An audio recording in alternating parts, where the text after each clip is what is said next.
Have you join us for this special event where we celebrate the journeys of ambitious entrepreneurs who have turned their visions into reality. Join us every Tuesday as we spotlight incredible clients who have navigated the entrepreneurial landscape and emerged victorious. Each session is more than just a conversation. It's an opportunity to learn firsthand from business owners who have faced challenges, embraced innovation, and achieved remarkable success. Whether you're launching a startup, scaling your business, or refining your strategy, these webinars will provide you with practical advice and real-world knowledge to guide your path forward. Stay engaged and get ready to ignite your entrepreneurial spirit. This is your chance to connect, learn, and grow with a community of like-minded visionaries. Now, it is my pleasure to introduce our host for this powerful series, Mr. Christian Johnson, the Chief Strategist Officer of In The Beginning Incubator. As a seasoned business strategist and mentor, Mr. Johnson has played a pivotal role in guiding entrepreneurs through the complexities of business ownership. Please join me in welcoming Mr. Christian Johnson. Welcome to the In The Beginning Incubator webinar. We're thrilled to have you join us for this special event where we celebrate the journeys of ambitious entrepreneurs who have turned their visions into reality. Join us every Tuesday as we spotlight incredible clients who have navigated the entrepreneurial landscape and emerged victorious. Each session is more than just a conversation. It's an opportunity to learn firsthand from business owners who have faced challenges, embraced innovation, and achieved remarkable success. Whether you're launching a startup, scaling your business, or refining your strategy, these webinars will provide you with practical advice and real-world knowledge to guide your path forward. Stay engaged and get ready to ignite your entrepreneurial spirit. This is your chance to connect, learn, and grow with a community of like-minded visionaries. Now, it is my pleasure to introduce our host for this powerful series, Mr. Christian Johnson, the Chief Strategist Officer of In The Beginning Incubator. As a seasoned business strategist and mentor, Mr. Johnson has played a pivotal role in guiding entrepreneurs through the complexities of business ownership. Please join me in welcoming Mr. Christian Johnson. Welcome to the In The Beginning.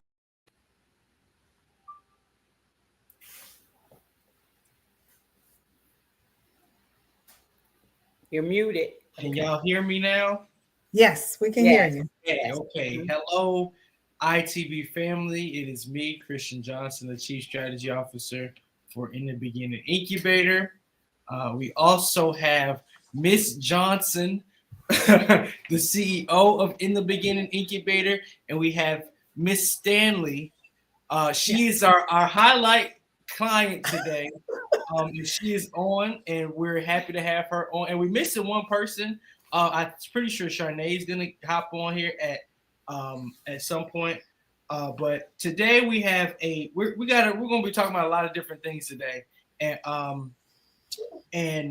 Ms. Johnson's gonna do a lot of the talking, but I do have a breakdown for the agenda. So first, I just want to introduce our team and introduce ITB and who we are. Everybody who's been watching for some time or has worked with us knows who we are and knows who I am and Ms. Johnson are.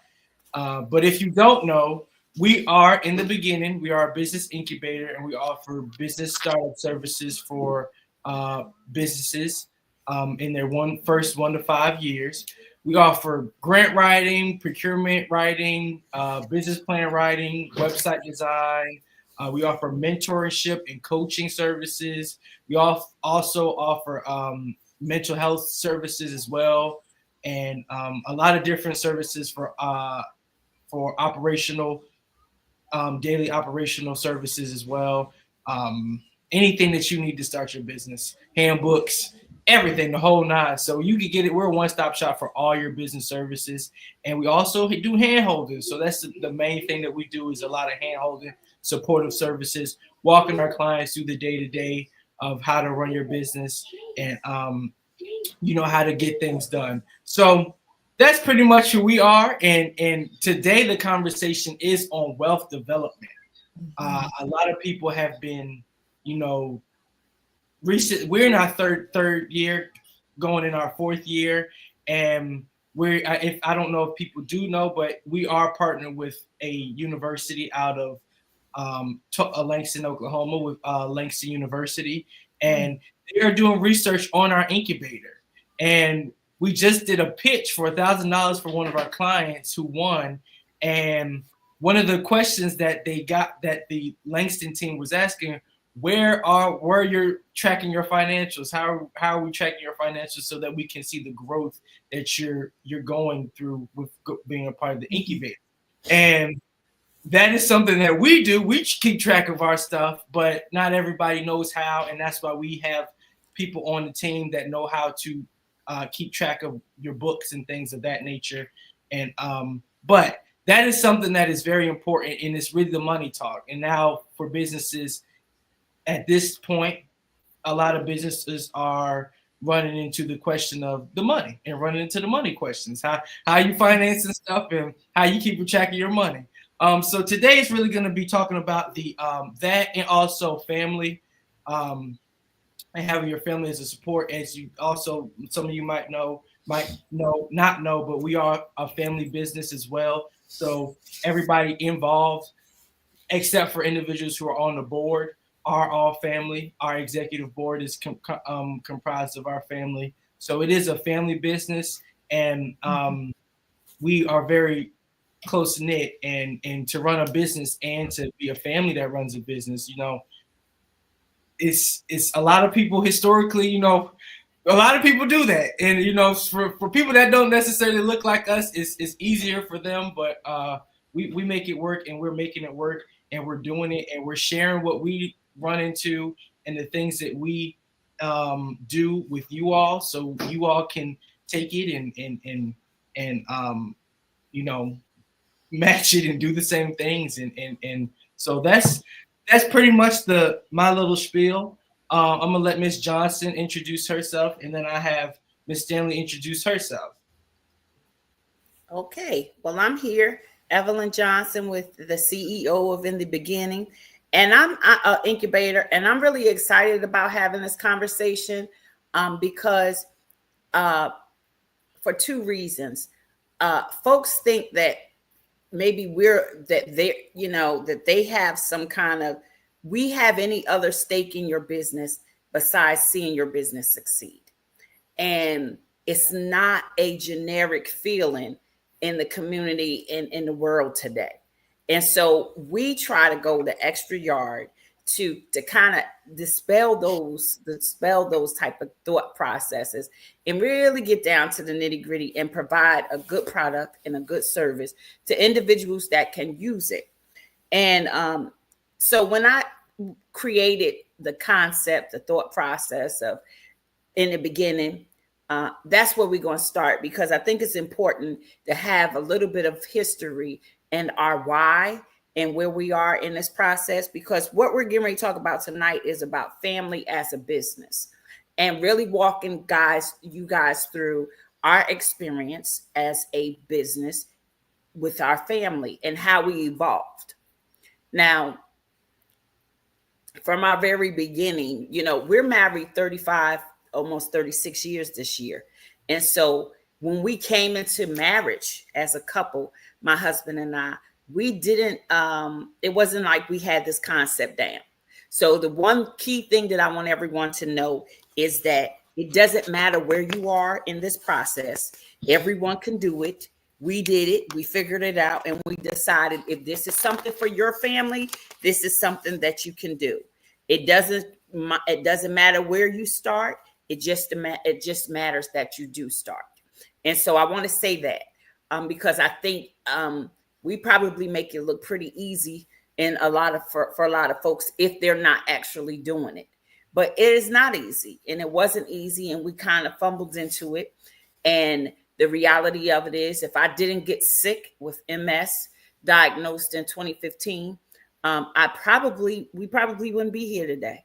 And so, that is that's part of the process of us evolving as a family, because me getting sick changed the whole dynamic, and it changed my dynamic because I had to figure out my purpose once I got sick. And I didn't know what my purpose was before I got sick. I was working for myself. I've had the luxury of being a stay-at-home wife for a number of years. And so I was working at home for myself, doing a business called All About Your Business. Same concept, but the only thing I did was wrote business plans and maybe help with some grants. I never did anything, but I did teach classes and things of that nature. And I taught at Chesterfield County public schools, continuing education, how to write a grant and how to write a business plan. And I guess I didn't do it that well because most people came back and wanted me to still write their paperwork for them. So I figured I wasn't a great teacher. So from there, we went into a space and my kids went to school, and my son went to college. And this is what one of the biggest things that changed my life was when he went to college. My daughter went to college, but her experience was different in that she didn't challenge us as much. It was her personal accomplishment, and it was what she wanted to do. And when she finished, this wasn't a notch off her checklist. This was a to-do thing, and she did it and she accomplished it. My son, on the other hand, decided for some strange reason, and I don't know, but because, you know, in a family, everybody has a different role in their family, and everybody's process is different within the family. And Christian he's our second child, and he was the child that challenged me and my husband a lot more than my daughter did. So he went to school his first year of college to be a veterinarian. And when that didn't work out for him, and he came home and he decided, this is not the life for me. This is not what I want to do. I'm not going to do all this math and all this science. He changed it to pre-law and what was it? Christian political science. Yeah. So political science will focus on international relations. Yeah. So when he changed over, he was thinking law, but he wasn't pressing law. And so probably I think his junior year, somewhere in that junior year, sophomore year, we get a telephone call, and it changed my life after that. Again, remember, I was just doing my little side hustle, and that's what a lot of people do. Business as a side hustle, not taking it serious, not developing it out and scaling and thinking in those terms. And so I was thinking about my little side hustle at the time, and I got a telephone call from Christian and one of his professors, who also happened to be a a judge in out where he was going to school out in West, but it was in Cumberland County. I think it was in West Virginia. And he was an actual judge. And he actually walked us through the process of what it takes and what he saw in my son. First time that had happened. That someone else that's external to me, I never met, didn't know anything about, introduced to me and spoke to me about the capacity and what he saw in my son. And it shocked me. And it also gave me a lot of context and he told me, he said, well, I think your son has what it takes. He's doing what he's supposed to do here at West Virginia. And I think you might need to prepare for a politician and probably through law school, and to prepare for a politician in your family. And I said, okay. And he said an upper level politician at that time. He was thinking Senate or something like that, U.S. Senate. So I said, okay, well, all right, since you're calling me and telling me this, then I need to know what it is as a parent, and parents we should be doing to nurture and support this process. And so it was so interesting. And again, I'm going to say this, but I'm not trying to be racist. This was a white person calling me, having a conversation. We were talking about my son, and I didn't, and I don't know that space. We don't know most of the space that we're going to talk about tonight. We learned it. And I want to preface that with you all, because this isn't conversations that my mom had with me, or my dad had, or even my family had as a whole. These conversations were never had, because it was just, we were, that this just wasn't thought about in our process. And as I grew up, and I'm talking about probably 4 to 5 years ago. So he said, well, you're going to need to make some money. He's going to do the work, and you're going to need some money, and you're going to need some integrity behind his name, and you're going to need some family stuff behind his name to say this is who he is. And he will not be introduced to the world when he graduates and when he finishes law school and he goes into law. He needs to be introduced to the world prior to that. And you need to start figuring out. And I said, well, how much does that cost, for that vision? And he said, you need to have, a couple of million in the bank so that when he's ready to actually run, you could have some support to that. And that was the thought process that started ITB. I knew I had to kick it into gear. I had to get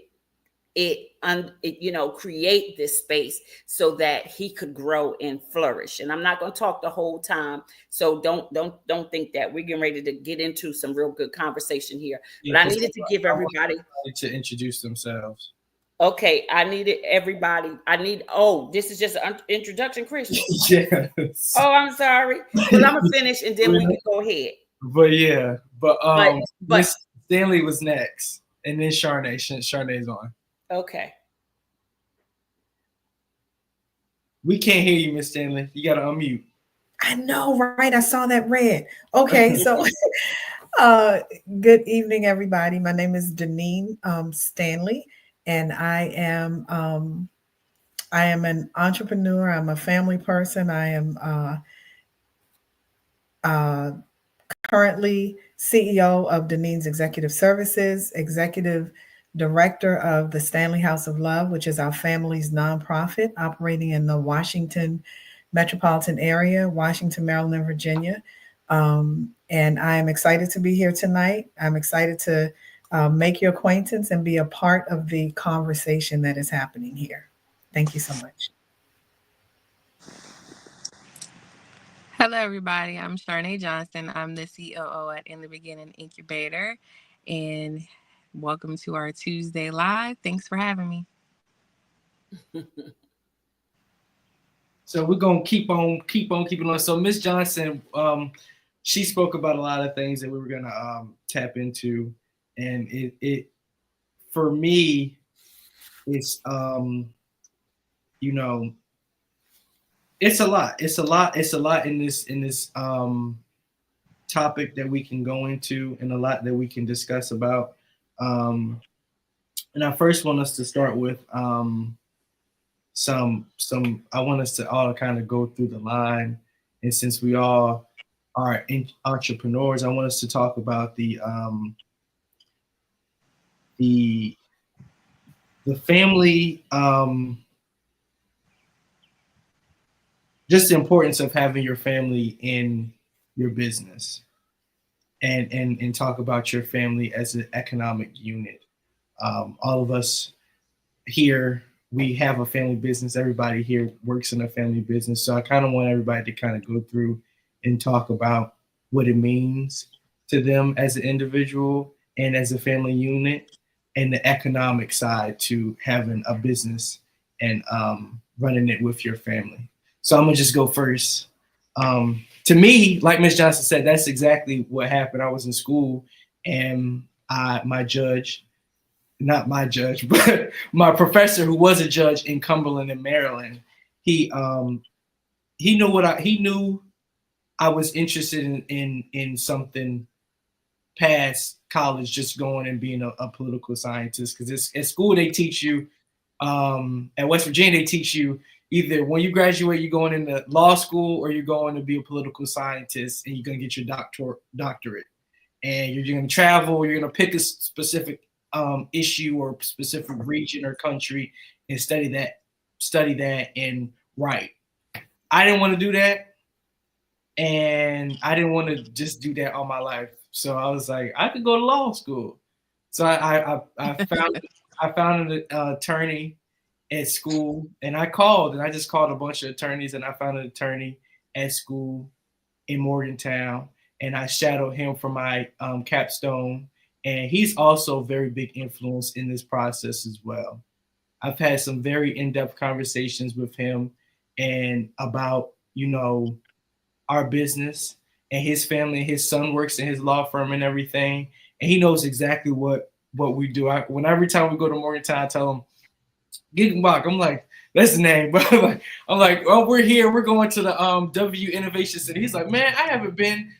They've never invited me to the Innovation Center. You had the Innovation Center before me. Like, I'm like, yeah, we're doing stuff with the business. And he's like, and the crazy thing is with that whole process, he handled my case. I was in a car accident, and he handled my case for me. And he's in West Virginia, so he couldn't do everything as far as the lawsuit, but he handled it to settle it. And he did my whole case pro bono, because I told him, I said, Giggenbach, this business is so for real. And I honestly did not expect after college to work in this for ITB. I honestly thought I would just go straight into law school. That didn't work out. But my mom, she asked me, she said, Christian, can you just give me a year? You went to college. Shanae went to college. Can y'all just give me a year and y'all work this process and grow this business with me? And from that point on, it just kind of shot. It just kind of like, I had never worked in a business before. I never knew.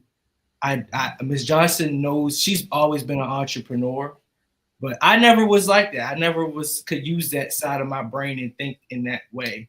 But she knew everything. She knew she started building the website. She showed me how to do it. And I just took what I learned from school and I started doing everything. I already had tools to do what I do.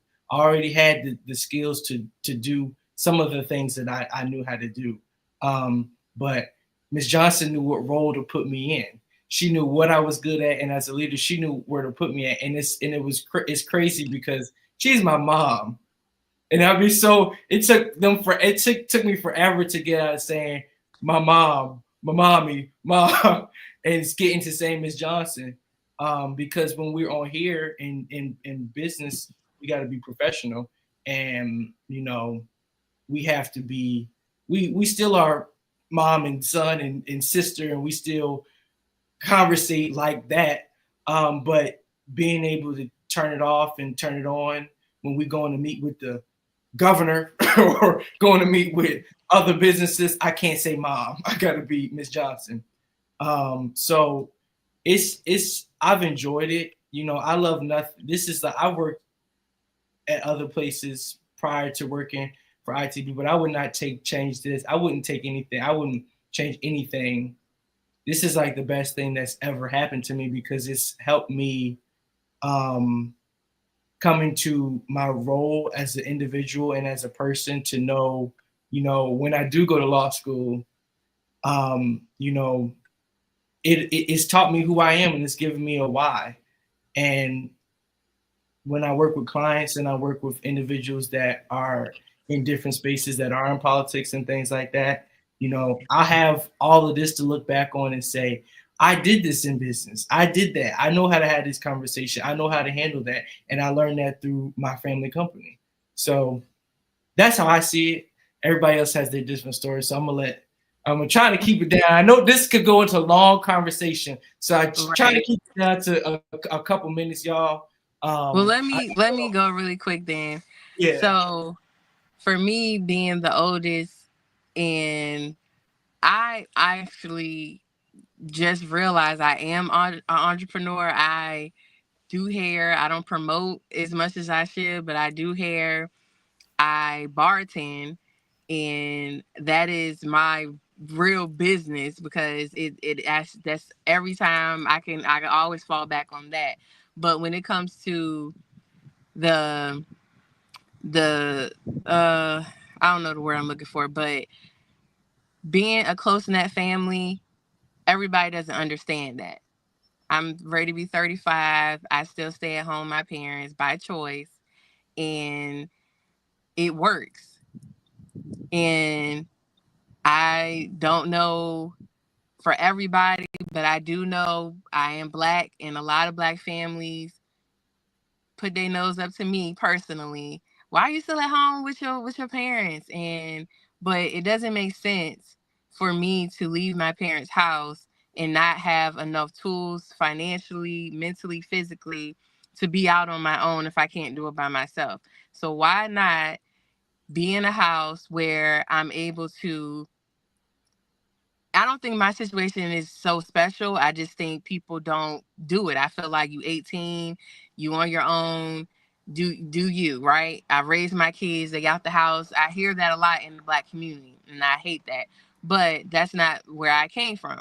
So for me, my parents, it's their house. They let me stay there. I can take care of my son. My son goes without he has everything he needs. I can build my credit. I can do everything that I need to do. So when I do finally leave the house, if I come back, it's because I'm needed. It's not because I needed to. So that's how ITB. First of all, we've come too far for ITB not to do what it's supposed to do. I need ITB to be successful so I can do my bartending company and have the funds, just like she started in her head. Ms. Johnson started the company to help Christian. And at that time, I was still in school myself. So the conversation, I don't care how and why she started ICB, but she know, we all know, okay, we got to help Charnay too. So ICB has to be what it needs to be so we all can succeed and have an umbrella under the Johnson family legacy. My parents take out the loans. My parents do the tough work right now because, again, they're older, they're wiser, they have more credit, they have more skin in the game when it comes to jobs and things like that. My dad's been at his job for 25 plus years. So yeah, okay. If he could get a rental property and maybe me and my son could live in that, okay, great. That's still under their name. That puts their net worth up. Like, I don't understand. If you have a family connection, and it may not just be with your parents, it could be with a few cousins, and you all can get together and put everything together and make something bigger. You have Miss Stanley, you just said your family nonprofit. So clearly you are already on the path that we're getting to and that we're trying to get to, because your family is a business if you run it right. Just like a regular, like Yes. ITV, we have to run our business ITV right, and we have to run our family right. So everything has to make sense. And again, if we have other cultures do it all the time. Spanish Mhm. cultures is a million. Yes. I mean, I don't want to say it's not a million, but it's a lot of people in one household. Mhm. But only one person could have bought the house. Only one Yeah, person or two that's people is right. on the deed. But it's multi-generational people in one household. And not that my goal is to get married and have my own house and my own space. But right now, everything is we're working together for the greater good. Yeah, that's And we exactly have to right. be united to get there. And I don't feel like it's nothing that I want to do that I can't do because I'm still at home. Yeah. I have that luxury of doing what I need to do when I need to do it, and I have the support. And it's about the support at the end of the day. And if we put this Mm. stuff on paper, as in a trust and insurance policies, please chime in at any time, because this is a conversation. Chime in, anybody. But insurance policies, people think insurance Yes, policies are only for when let me get an insurance policy on grandma. No, let me get an insurance policy on my 6-year-old. that's right. And when That's he right. gets 18, I can borrow from that and pay for Yeah, him to go to college, and he's fine. He's yeah. still living. He's thriving. That Let is me get so an insurance so policy true. out on myself. Yes, ma'am. Yes, ma'am. The people, again, I'm Black, so I'm gonna just talk from the Black community. Black people, we have to go out and find the information.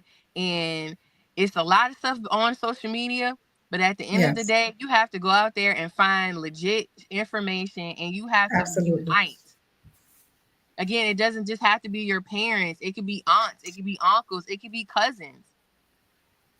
Don't Mm. What works for us, but coming together and uniting and having your family set up, so Yeah. if your parents are older, by the time your kids, you will actually see the work that we've done, the seeds that It's we so true. planted.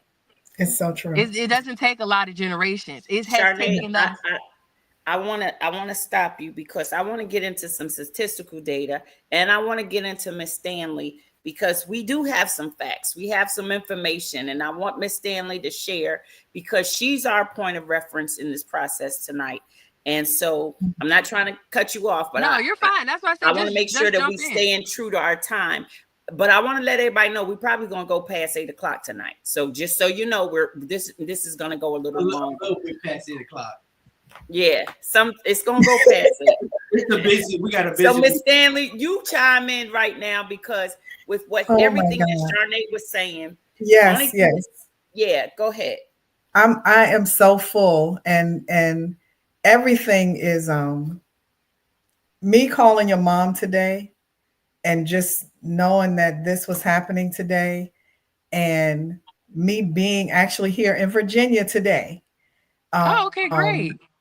It is the whole I'm going to just say confirmation. So I'm here at my auntie's house on property that my granddad and grandmother had, that they passed to their children, that was passed to them by Big Mama, who had no children, but because my granddaddy had the children, they made sure Big Mama was good. Big Mama worked for somebody who she was obtained land from. She said, my nephews are going to be straight. They're not going to ever have to worry about a place to live. Deeded them over 20 some acres for everybody. And so my siblings, there are 5 of us, there were 11 of my mom and her siblings. We watched their dynamics.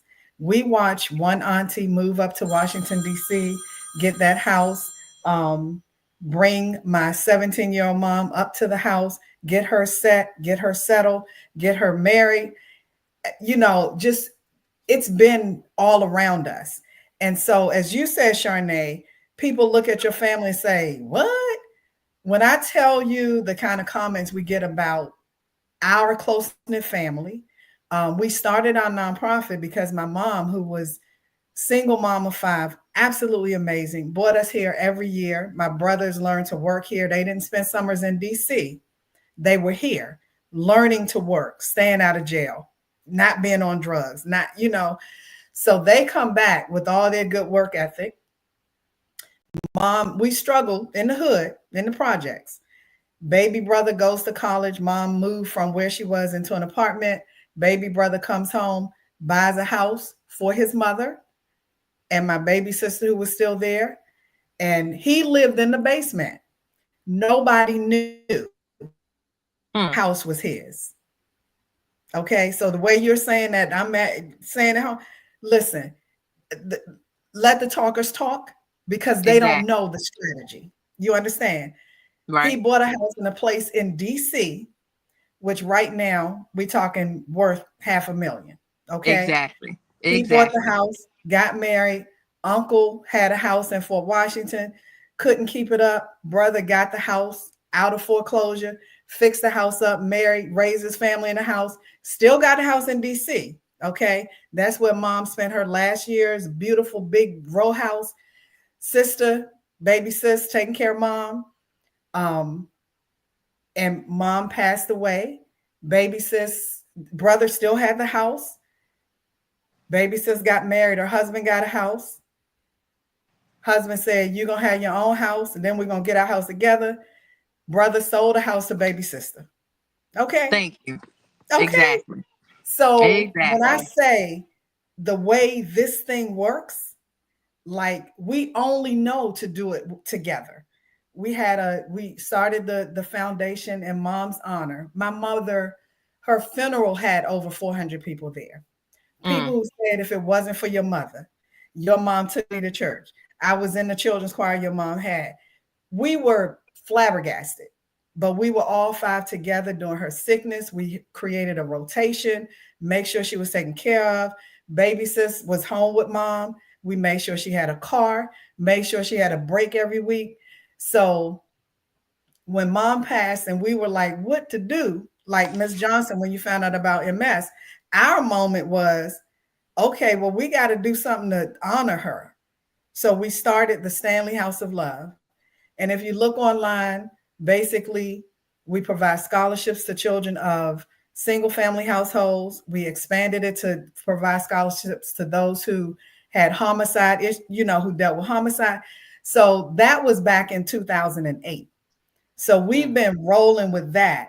And I'm going to say probably bootstrapping, but there's an impact. There are over 50 or more young people who we have sent to college with the scholarship. How we started our first scholarship event, the 5 of us said, we're going to do a $500 scholarship. We'll put 100 in a piece. We put our 100 in. We said, maybe there's other families who might want to sponsor a scholarship. The first year we had 5 scholarships. We all know how to do nothing halfway. So it was the biggest, baddest event at Harmony Hall, the Art Center. So that's our story. And we've been rolling with that. We've been impacting lives. And, and as Ms. Johnson knows, our next thing, which we are joint on, is making sure we don't lose this inheritance. So that's where we are now. And there's still more. So families can work together. We are definitely proof. You guys are proof. And I'm telling you, like you said, Sharnae, this in our brown communities, they don't believe it's possible. Right.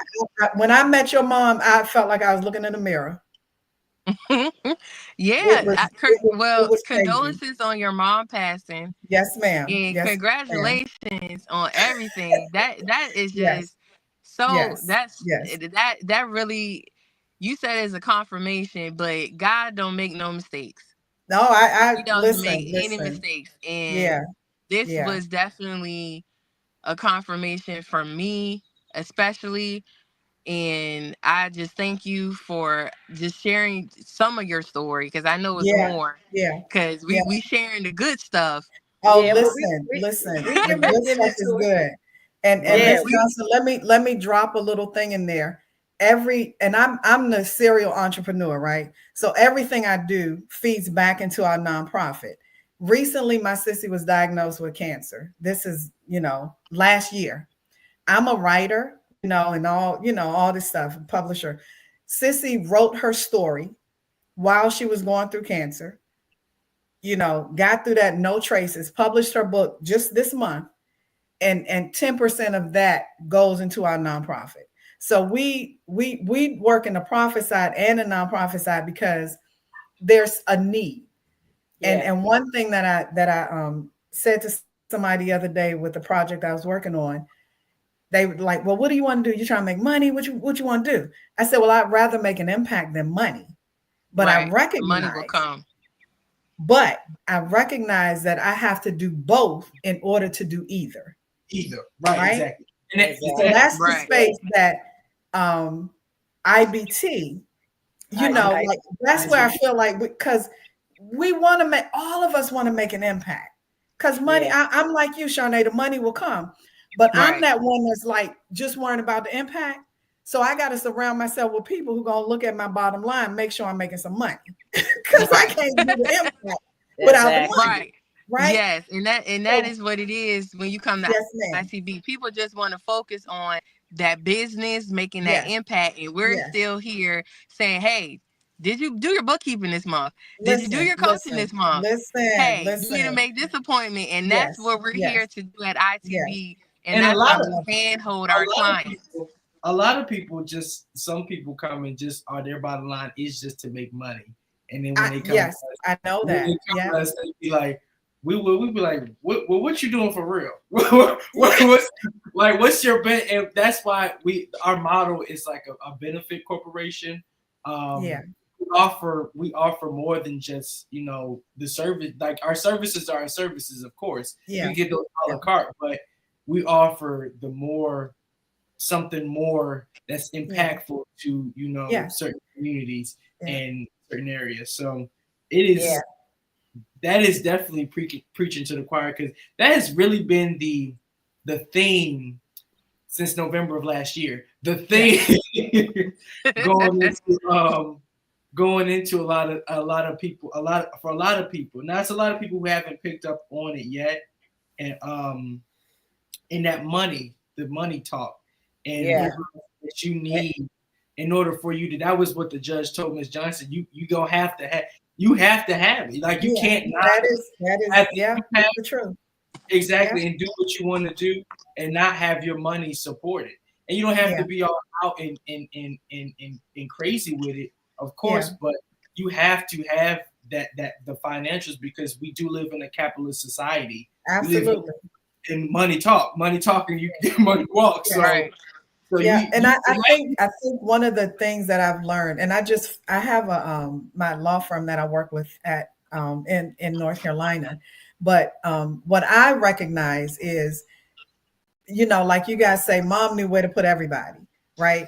I'm the one that's reaching, looking at the rainbows and all, like everybody just come and get what you need. My sister's the one like, okay, so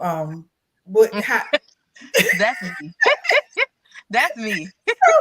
So when you work, and that's one of the benefits of working with your family. Like your family knows you. They know I'm the one. Put me up. I can talk and write. Don't let her sing though, but everybody else can sing. I just did a whole live recording, and my brother was like, he was crying for help for my other sister because I kept her out of the process. But we know our spaces, and working together, like it is so rewarding because I trust my family. Yeah. Like I can, it ain't too many people that know me like my family. And Right. This is the gift. Watching my children just launched a whole little thing without me together, that when I say knock me off my feet, I call Sissy. I was like, Sissy, they watching. Right. So Right. So And we they're watching. We are. And they're watching even at the youngest space. Yes. A lot of this conversation and a lot of this meeting tonight came about after my grandson and Christian, and Charnay is definitely that person. That's your sister too. But she has a lot of me. But this weekend, and since November, God took me through a new journey of the reality of how I'm viewed as a Black woman, how my family is viewed as a Black family, how my son, my daughter, my grandson, who is mixed, is viewed.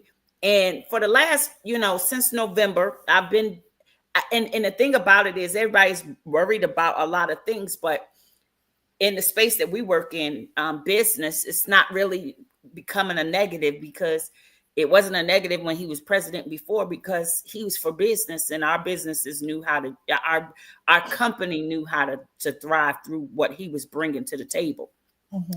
But this weekend, and on a couple of because we can get into some things, but I have a quote here, and it says, treating your family like a business isn't cold, it's responsible stewardship.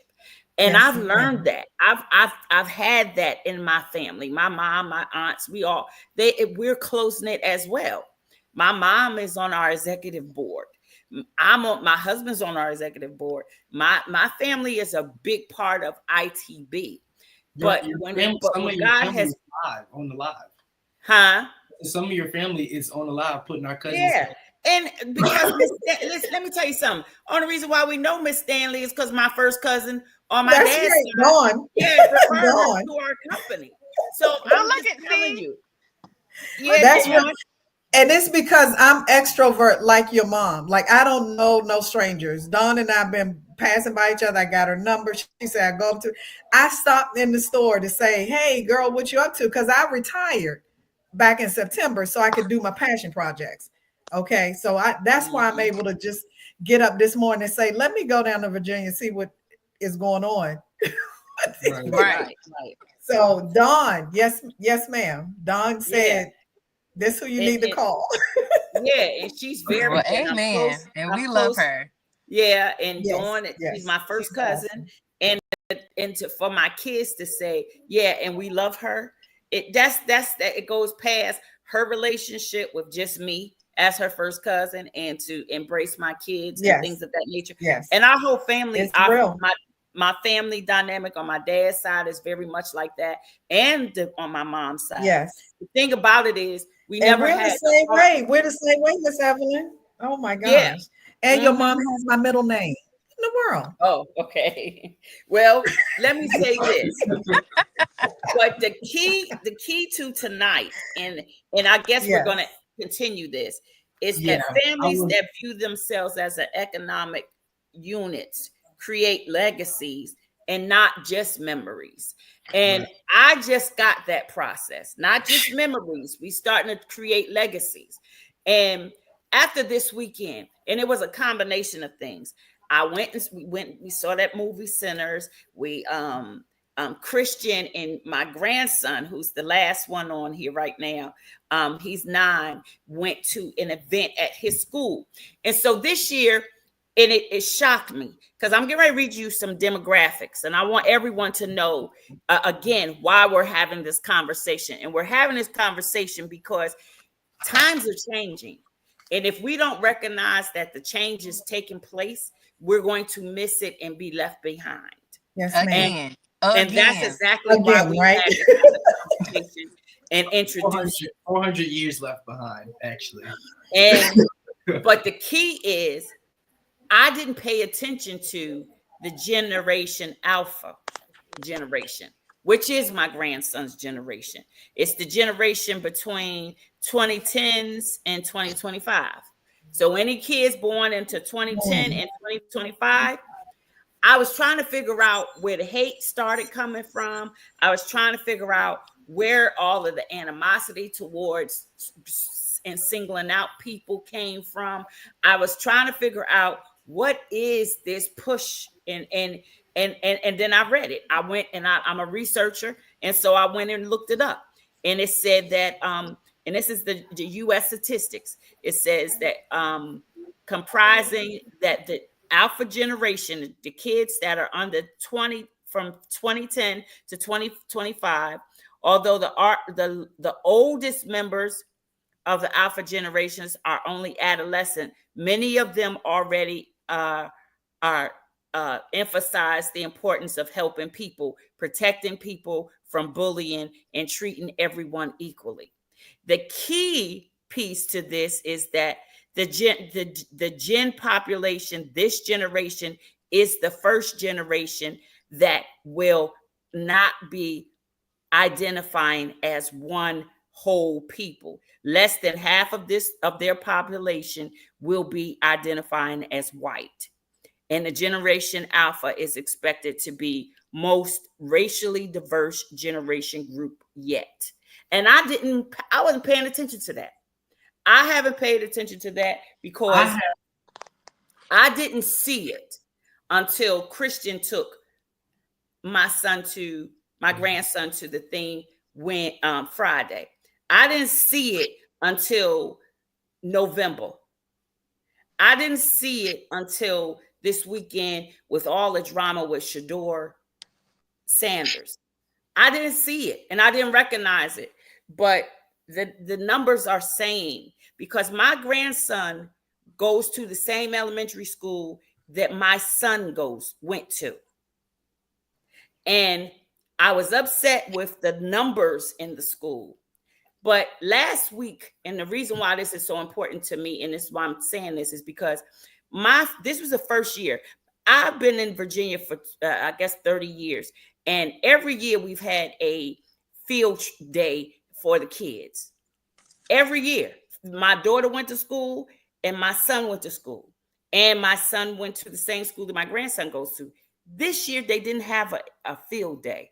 They had an international. The carnival. No, or a carnival. No, they had an international day. They had both. Actually, they had a field day. Me and Sharnay volunteered on a field day, but they had an international day, which was new, which was different. And this international day was for all different people to represent their culture in food and in like clothing and in their cultures and stuff. So And the crazy thing is, like Ms. Johnson said, I went to this school, and this school right around the corner from my house. I went to the same elementary school, and it's so crazy how different it is from when I was there. Because I was at this school, it was all mainly white people that went there. Like I was the minority because that's just how it is, and but. I go to the school. Me and Shanae, she coaches. We coach for the elementary school and coach football basketball for the elementary school. And I do watchdog. So I go to the school and go around to all the classes and interact with all the students and stuff. And this is literally like completely different than what it was like for me when I was there. The principal is Hispanic. There's a large Hispanic population, and Julian is half Black and Hispanic. And it's not that many. It's like it's white kids, but it's not like a lot of white kids. It's not mainly white kids. So it's very, very, very diverse. And I saw one of my friends who's from India, and they had set up the table for India, and we sat and we talked the whole time at the International Day, and he was like, man, and mind you, his parents came to America in like the 70s or the 80s, I think. And in high school, he told me, he was like, man, we got money, we rich. I'm like, I never knew how much money he really had until I had the conversation with him at this International Day. And he showed me his house. His house is huge. And he said, man, all of my family live in this house. He said, it's about 10 of us that live in this house. He said, we all pull our money together. He said, I live in the same house. And he said, my father, his father, when they came to America, him and his uncle, I think we lost Miss Stanley, her Wi-Fi. But he said him and his uncle were taxi drivers. So they would drive in DC and then come back home in to Chesterfield and Henrico and just work and live. But they were taxi drivers. And he just built on top of that, and they saved all their money. They would save all their money and pile it and put it all together. Put it in the same account, and everybody was doing the same thing. He lives in the house with his cousins. His cousin is a pharmacist. He has another attorney, a cousin, I think he was an accountant or something, and they live in the house with their family, and they live in this giant house, and they all pull their money together. And the father owns 7 gas stations, a Dairy Queen, and literally around here. And this is literally around, and it's they like own these gas stations around here. Yeah, and he's here. And we're talking. I'm like, I said, we just now getting to a point where we're doing investment in real estate. And he was like, Chris, he said, I can have this conversation with you. He said, you know how I am? He said, I don't even be on social media. He said, I can have this conversation with you because you understand and you know. I said, yeah, I said, we are just now getting to a point where we doing investment properties and all of this. I said, but to hear you, and you came from India, and your family lives in this giant house. It's literally it's literally a mansion, and your father owns all these properties, and y'all live together. He told me, he said, Christian, he said, everybody got a car. Everybody has a car, and if somebody need to take somebody's car, they just take somebody's car, and everything is shared. Everything is accessible to everybody, and they pull all their money together, and it's a multi-generation. Right. When he first moved here, he moved in a small house, smaller than our house, and had about 13 people living in it. Yeah. And then he said 50. He said all of my family that came from India, they all live in this area.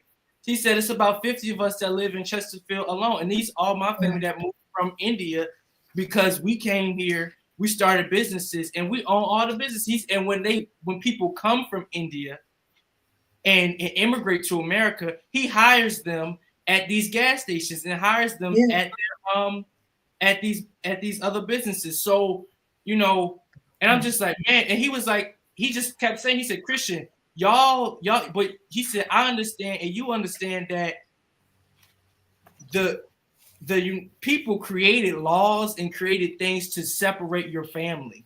That's right. That's to right. tear the Black family apart. Yeah. He said so. He said it's different for. He said it's of course I'm an immigrant. He had it hard too, and his family had it hard too. He said, but y'all have been here. Y'all's ancestors has been here, and he said they have not given you all the laws that have been created to keep people out, Black people out. We were talking about over here at Jackson Ward and Gilpin Court. They built a highway through Jackson Ward. And Jackson Ward was considered like the Tulsa of Richmond. Wow. We've been to Tulsa, and we saw Black Wall Street. Yeah, wow. Black Wall Street, where we had businesses, and you could go to one place and find everything you need. You could find your barber, you could find and it was all Black. And what they do, they destroyed it. And literally a battle, like I don't think people understand how bad it was. They literally had planes drop bombs on buildings during the Tulsa massacre. So that was we try to build something up, it gets torn down, and we're just now getting to a point where even with our education, understanding how to do our research and look into our family genealogy. And our cousins on here now, we talk about a compound. We've been talking about this compound for. Listen. And I'm gonna let go ahead and talk about the compound, because this is some real stuff, and this is all ties into the wealth development. Because that's right. That's right. We got to, because we don't want to leave. You can't if you have family property, you don't want to. No more land is being made. God was done, so none of it's coming back. So that is part of your wealth, right? Mm-hmm. That is your wealth.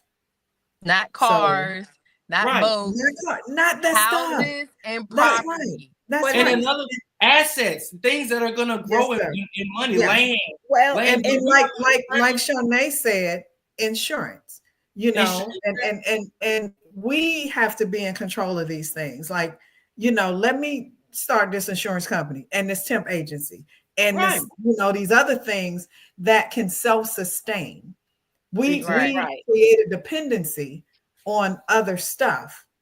And when that stuff goes, like, you crushed.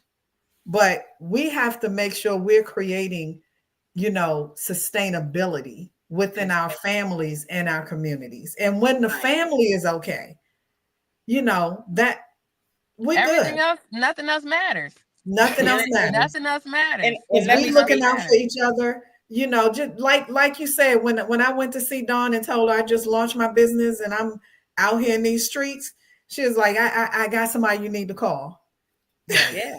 I was like, and I called the next day. Yeah. Right. That is true. And my dad handed me one other note. He wanted me to mention this. And at his job, there's a individual, he's Muslim. And for Ramadan, he's fasted for Ramadan, and he needed time off for Ramadan. And he has a whole community, and all of these, they're all Muslim. They have a whole community that will pitch in to pay mortgage for the month.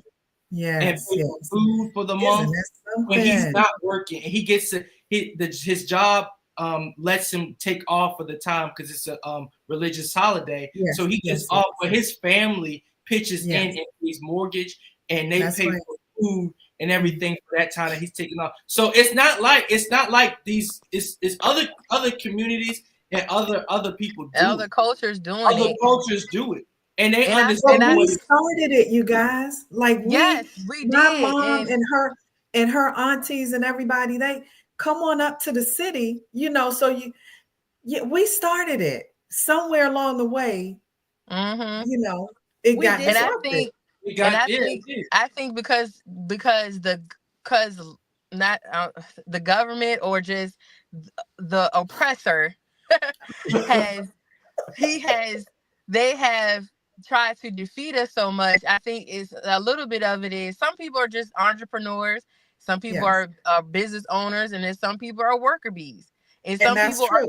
will never be. We need people to still work the regular jobs Yes, and do the stuff that we absolutely. need. Yeah. But at the end of the day, I think people are scared to say, well, they did that to Tulsa. They're doing this, but they did it and we still came back. And Right. still coming We back, honey. always come back. We Resilience. always rebuild. Yes. We Yes. always do what we need to do. And we have just been so programmed because of slavery, because of That's our right. trauma as a community. Black people doing it to black Yes. people, white Yes. people doing it to That black part. people, doing it to us. That It's part. a lot of trauma there, but we Yes. have to keep moving forward. And We Miss have to. Johnson, Yep. I'm gonna say my mother, because this is from my mother, said something to us in the beginning of the year. She said, God picked everyone in your family for a reason. You don't get to pick your family. It's Yep. so true. It's so true. So with that being said, if you went and picked your husband, he gave you kids, they're your family. He Yep. picked your family for you for a reason. Yes. Yes. It's so true. And I always tell my sissy, I'm like, nobody else could be my baby sister. Like Exactly. my brothers, oh my gosh. Right. Nobody. Like, people come in your life and be like, oh, you my sis, you my sis. I'm like, No. y'all can be here, but trust and believe. Exactly. My brother. Because Charnay is like my second mom. When my mom, she swears she my second mom, and she really be like my second mom. I don't have to swear. I was there. And I'm not going to pretend like when he was in college, and to be clear and to clarify, if she wanted to live on her own, she could have. Yeah. He lived in an apartment in West Virginia that she paid for, that she got. Charnay got for her brother. That's what I'm saying. Like, people don't know. She could have lived in wherever she That's wanted. why, like you say, let the people talk. Because I have the means. I can do what I want to do. I know. But again, I did it for the greater good. He lived in West Virginia for 5 years, and I don't live vicariously through my brother. I'm gonna have it, and it's gonna be better than his little apartment that I got him. Trust and believe me. And he's gonna get a nice house too when he finished law school and everything. I don't have to live vicariously through my parents, through my brother. I'm going to get my motto in life is delay is not denial. Listen, that has been my life. So I know everything that I want is coming, and I can use my credit when he was in West Virginia to help him out and let him live his best life and finish school. And he told me everything with school for me. He said, Charnay, just apply to West Virginia. I was like, I can't get into West Virginia. He said, Charnay, come on, apply. That's why it was not a second thought. It was nothing to do that for him. Because he was there telling me, go apply. Why are you not applying? You want to finish school, just apply. You do good in community college. You on the dean's list, go to school. It's literally that. That's literally how it happened. And it's a legacy. And to hear Julian talk about, oh my God. Oh, when I go, he been to the football games. He done been to the football games. He done been to the bowl games. But I want to make sure we hit some work tonight. And we didn't hit any work. And it's 8:02, so we're going to continue for a little while. Get into the loans. Yeah, but but before we get into the loans, I want you to understand that family. Michael and I did not come into this. My mom is on here. My first cousins are on this call. My family, when we went to do that HELOC process, and I asked my mom, I said, Ma, because my husband's credit, he's still fighting it and battling it because he was the only single, he was the only person. He was the breadwinner. He was the breadwinner for forever. And now I'm just getting there, and I'm just coming to the table, and my credit is not good. And I'm talking about this is in the last 2-3 weeks. So I called my mom, and I was like, Mom, we need to get this property, and we need to mortgage our house because we've been in our house for 20-something years now. Yeah. We can pull some equity out. And I'm just telling you the process. And my mom comes from a space still with the fear. And I understand her fear. And she's like, I don't know if you should be doing that right now. And I was like, okay. And she has a right to feel that way. Yes. But I had already put it out to my first cousins too. Okay. And she didn't know, and no one knew. So I said, well, whoever got the best credit, this is the number we need. That's what add you them do. to your That's credit what card. you do, Mama. Yes. Yeah, add them to your credit card, and we need to get this done. And the next day, one of my first cousins called and said, all right, well, what we doing? How we need? I know that's right. The credit card. Yeah, I'm telling you, the credit card arrived this week. Credit card. Hold on, let me tell you this part. Sit the actual credit card and say, use it when you need it. I say, now that's a boundary we not gonna cross. You cut that sucker up so quick, Miss Stanley, because no ma'am. No, ma'am. Look, as soon as it came, I said, well, it looked like we might need it today. And the limit on it. I said, it's looking a little rainy today. I said, we cut that thing up as a family. Yes. We just need the number. But that's what it costs. That's what it takes. So we're not Shawnee, that's your mom. That's what we did. This generation here, all the cousins, we said we need to get this land kept straight. We started our meetings in 2020. We said, who in? If you in, you in. If you out, sign this document so you can take your stuff and mind your business. Everybody said we in.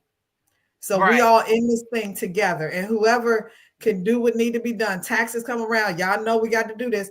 Let me put my card on it. Pay me back.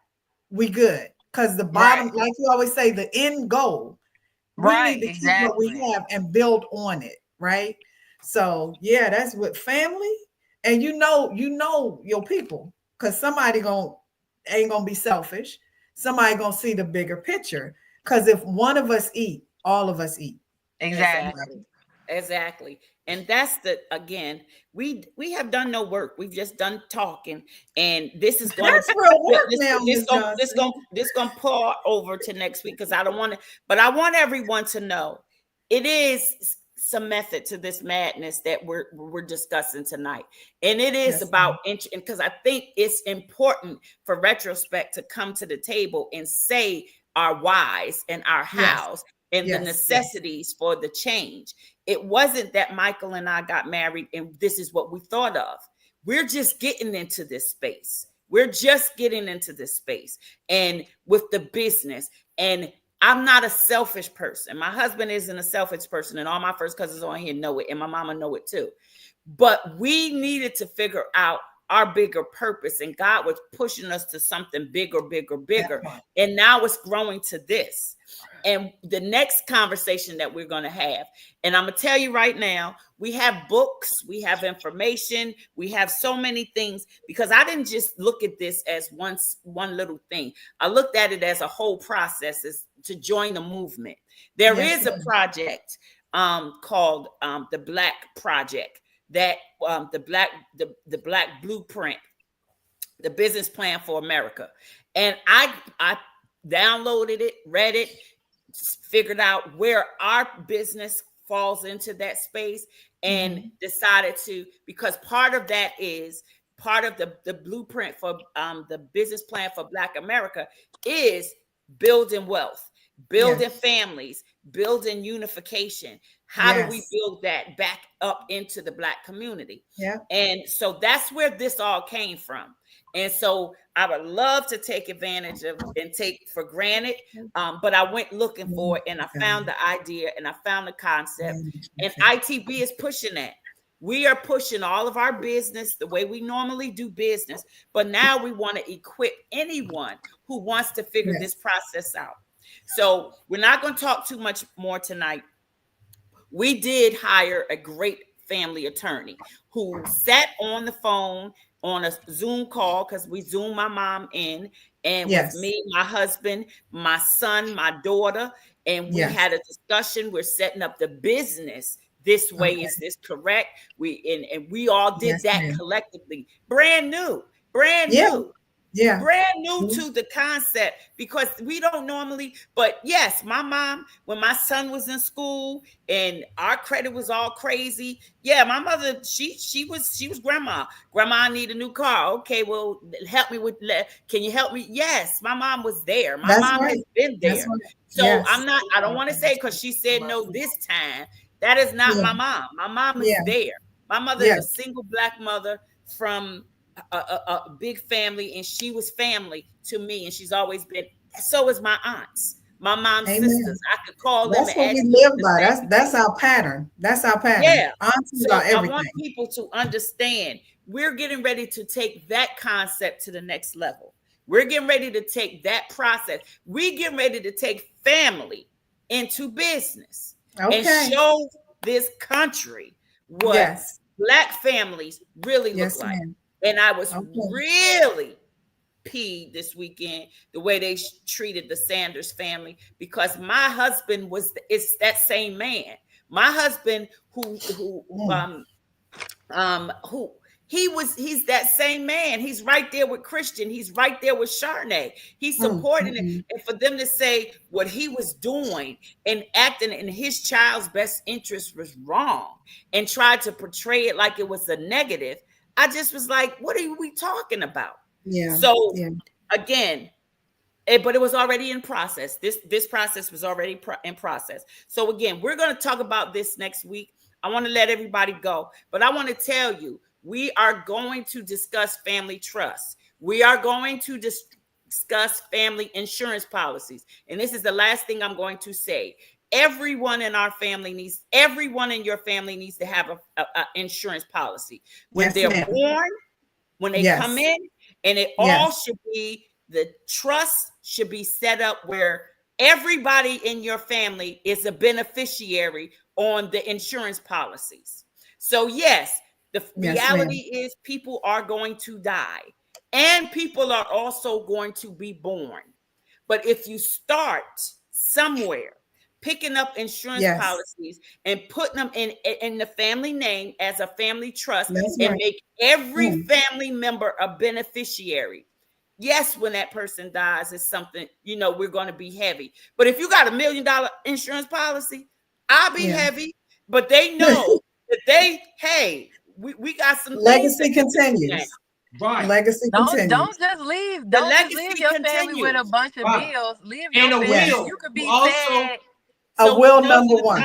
And I'm glad everybody's chiming in. And we're going to have that conversation, because I called both of my parents this year, and I said, I'm taking out an additional insurance policy on both of y'all. My dad is 81 and my mother, I think, is 79. And I said, I'm taking out and putting in this trust. And Christian, Charnay, myself, my husband, and my grandson, they're going to be the beneficiaries over this trust. And you all can too. But the reality of it is, you're already older, and Julian we're protecting the next generation and the legacy. That's what we have to look. And I said, you don't have to pay the insurance premiums. I will pay them. My husband will pay them. We will do whatever we have to do. But we have to start somewhere. And I want people, but it's scared. I think it scared my mom and my dad, because I think they thought I was thinking they were dying. But I'm not thinking that. I'm thinking I have MS. You know what I'm saying? I'm thinking, and my husband has great insurance for me, but it's bigger than me. And it's bigger than my husband. And I need to, and the biggest bonus is, just like they said, my grandson, Julian, he already know he going to college, and he already know he going to West Virginia, and he already know he has a family business, and he already knows his family is working this business. I don't have to educate the next generation. That's right. Because they ready. They are ready. And he's a mess. We say no. He's like, but we got a business. Why I can't get him? Y'all got money. We got a business. Why I can't? Like, sir. Right. And those I don't mind. Those little ones. Exactly. Miss Evelyn, I'm so excited to be connected to you guys. I know I got to go because I got to finish this business from today and call the cousins tonight. But I'm at the satellite, the IB ITB. Okay. Mm-hmm. Satellite office in North Carolina. So we'll talk soon. Yes. And we can ready to do some work with North Carolina. We can ready to do some things down there, and we're going to do some. I already got your attorney down there to do the trust and everything. We ready. We ready. Amen. So This I was want amazing, everyone y'all. tonight. So I want, I'm a hop go on. ahead and end it, I'm gonna go Christian. ahead and end everything. Thank y'all for joining. It's a lot. We had an agenda. We didn't even get into everything, but it's fine. We'll get into next time. And next week we actually have another client that'll be on. So I think That's cool. I think the one of the Tuesdays, y'all just watch the lives and you'll get it and you'll get your information. And if you don't catch it, you can always go back to our Facebook page and our YouTube page and or rewatch it because it uploads on there as well. Awesome. So hold on, Christian. Before we go, hold on, Christian. Hold on. Everybody that's watching live and everybody that will rewatch it, we have 2 big events coming up for In the Beginning. We have one on May 1st. It is our Returning Citizens Think Tank. It is at our office downtown Richmond, 919 East Main Street. It is at 6 o'clock, May 1st, this Thursday. We will be live and I believe we'll be on Zoom. That is in person. We want to bring that community to the table so we can hear what's going on. And if I might say myself, I do lobby and I have actually made some laws change in the state of Virginia. So come with your real issues and let's get a plan to get some things changed for you. That's May 1st, this Thursday. That's our Returning Citizen Think Tank. We have another event on May 8th at 6 o'clock at our office again.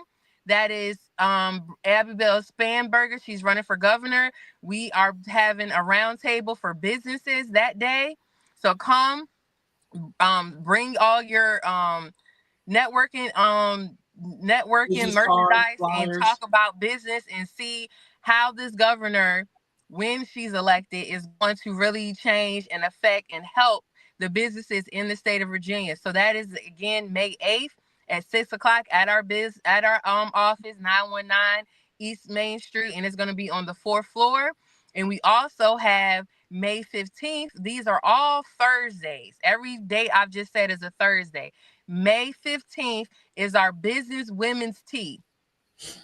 So we will be having tea, dress up pretty, and let's have some tea and let's conversate about some businesses. We still have a lot of space open. Come have a good day. I think that is from 1 to 3 p.m. That's the middle of the day. So that's 1 to 3, and that's May 15th. So we still have spots open. Again, follow us on our social media. You'll see the links to register that for 15th all the events. That 15th event is at the Lab RVA. It's at 1001 North 25th Street, and that is it's 1 to 3, and that's with our partners AFP. Yes, they are cost. No cost. Just come, bring your business cards and everything, and talk about business. And these couple ones are the last 2 are kind of political, so we understand you got to have your business and you have to have politics affect your business. So that's right. If you have issues, if we were talking to one of our clients, she's a phlebotomist and she had some issues that she was running into. So she'll be there to talk about her issues and see how we can get some laws changed. So those are all 3 events. If you need to find these events that are on our calendar on our website, you could go to our website, inthebeginningcode.com, and find out all of our social media and find all of our events and everything. You can sign up for them. And also, if you need to contact Ms. Johnson or contact the team, you contact us at info@inthebeginningcode.com, or you can give us a call at 804-468-8141. We are open 10 to 5 p.m. Monday through Friday. And then in person. We're open 10 to 5 Monday through Thursday, appointment only on Fridays. On Fridays, yes. So, Charmaine, do you have the book? Right, in the book, and people were asking about the book. I brought it in the house. I brought it in the house. You can go to our shop on our website and look in the shop. There's only one book there, but we have a series of books that will be on there. The one book that on there is it's a credit repair do-it-yourself book. So it contains ways to repair your credit and also the letters for you to send to any Creditors. any creditors to Okay. get anything off of your credit. And so all that is in that book. It is $20, so you can go and get it on the website. And then I think that's everything. I think I got everything. So, Ms. Stanley, I want to thank you, and I appreciate you for coming on tonight. I want you to have a good rest of your night. I want Thank to you. thank everybody Thank for you. joining. Please like and subscribe to our stuff and follow our stuff if you haven't, and just do that. So please, thank y'all. Have a good night and stay blessed. Thank you.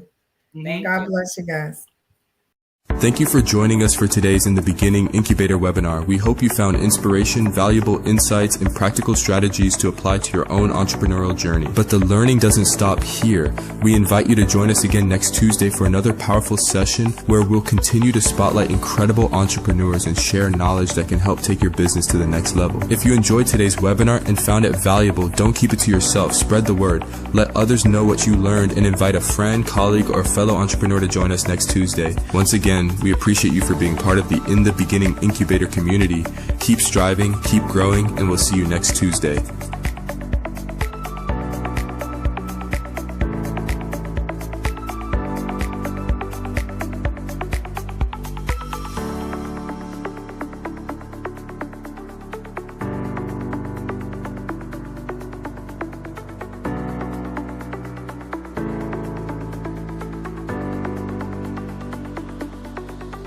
Thank you for joining us for